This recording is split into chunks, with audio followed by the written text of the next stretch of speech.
हमारा अगला क्वेश्चन है 1 + x² dy/dx plus y is equal to e to the power tan inverse x।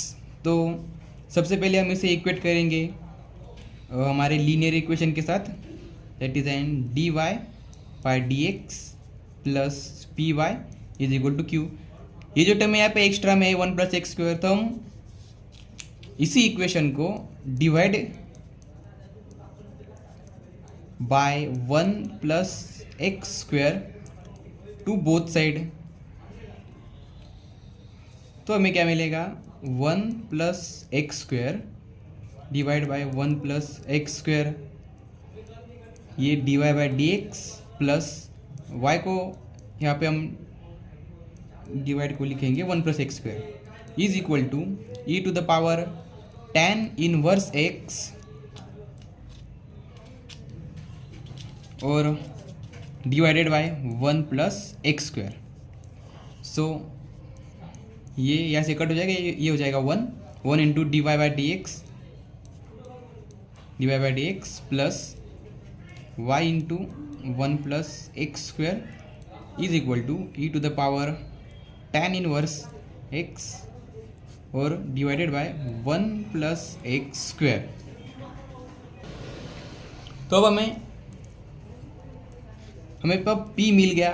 p है यहाँ पे, हमने y को बाहर निकाला तो ये हो जाएगा 1 डिवाइड बाय 1 + x² और उसके बाद हमें q मिलेगा e to the power tan inverse x divided by 1 + x²। अब हम फाइंड करेंगे इसका general solution, sorry integral factor IF का फॉर्मूला है e to the power integration p dx। तो हमारा p है 1/1 + x² dx। अब आपको पता है कि ये जो फॉर्मूला है 1 डिवाइड बाय 1 + x², ये tan इनवर्स x का फॉर्मूला है। दैट मीन ये हो जाएगा e to the power tan inverse x। So ये हो गया हमारा IF। अब हम फाइंड करते हैं उसका जनरल सॉल्यूशन।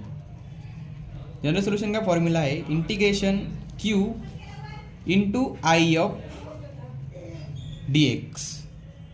अब हम इनकी वैल्यू लिख लेते हैं। तो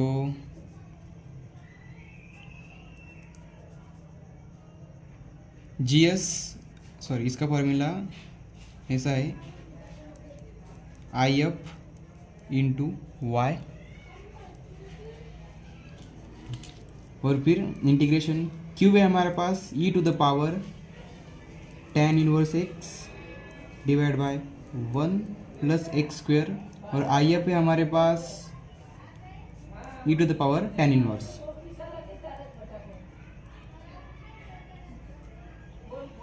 सो dx और ये प्लस c।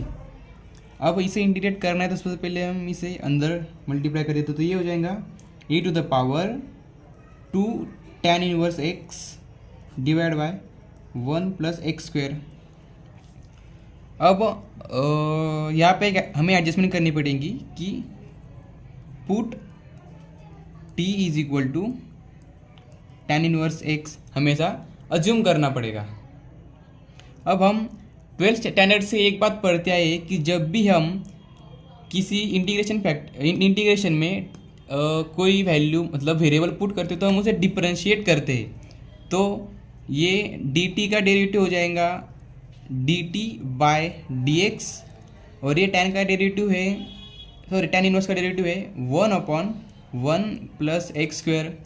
इसका मतलब अगर मैं इस dx को इधर ले गया तो ये डिवाइड से मल्टीप्लाई में चला जाएगा। दैट मीन हमें dt की वैल्यू मिल जाएंगी dx/1 + x²। सो यहाँ पे इस tan इनवर्स को t पुट करते हैं, दैट मीन ये हो जाएगा e to the power 2t divide by 1 + x², ये dx। और अगर आपने यहाँ पे ठीक से देखा तो 1 + x² और ये dx अगर हमने इसे बाहर ले लिया, मतलब अगर हमने इसे साइड में ले लिया तो ये हो जाएगा dx/1 + x²। हम इसे ऐसे भी लिख सकते हैं। आपने अगर इसे ठीक से देखा तो ये वैल्यू dt है, तो दैट मीन हम इसे ऐसे लिख सकते हैं, दैट्स एन t।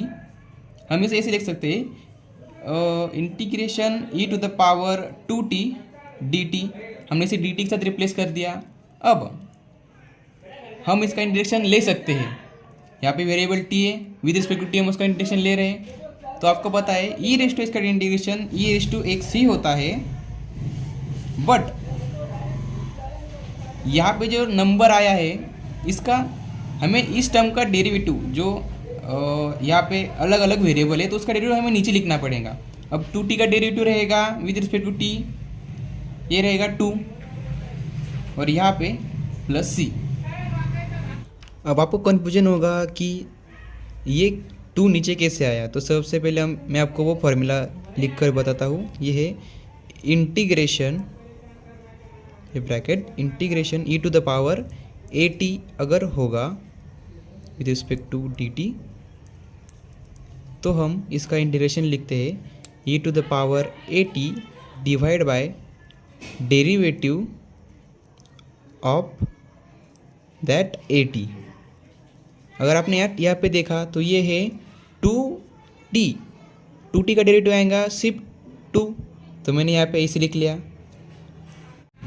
तो फिर यहाँ पे 2t है तो हम यहाँ पे 2t की वैल्यू लिख लेते हैं। E to the power 2t की वैल्यू क्या है, tan inverse x divide bye 2 plus c और आई अप y इंटू हमारा आई अप है tan इनवर्स x। ये हो गया आपका जनरल सॉल्यूशन। अब आपको यहाँ पे याद रखना है कि जब भी आप t पुट करोगे उस समय आपको उसको डिफ्रेंशिएट करना पड़ेगा, फिर आपको उसकी dt वाली वैल्यू फाइंड करनी पड़ेगी। अब देखिए यहाँ पे t का डेरिवेटिव आ गया dt बाई dx और tan इनवर्स का डेरिवेटिव होता है 1 अपॉन 1 प्लस एक्स स्क्वायर। इसको इधर लेके ये हो गया dx upon 1 plus x square, dt मिल गया। अब हमने इसे बाजू साइड में ले लिया। सो ये वैल्यू और ये वैल्यू मैच हो रही तो मैंने वहाँ पे dt लिख लिया। बाद में इंटीग्रेशन लेने के बाद मैंने उसे जैसे कि जैसे t की वैल्यू जैसी की वैसी लिख ली। तो ये हो गया आपका general solution. Thank you for watching this video. अगर आपको कोई डाउट्स होगा तो आप कमेंट सेक्शन में या फिर मुझे इंस्टाग्राम पर भेज सकते हो।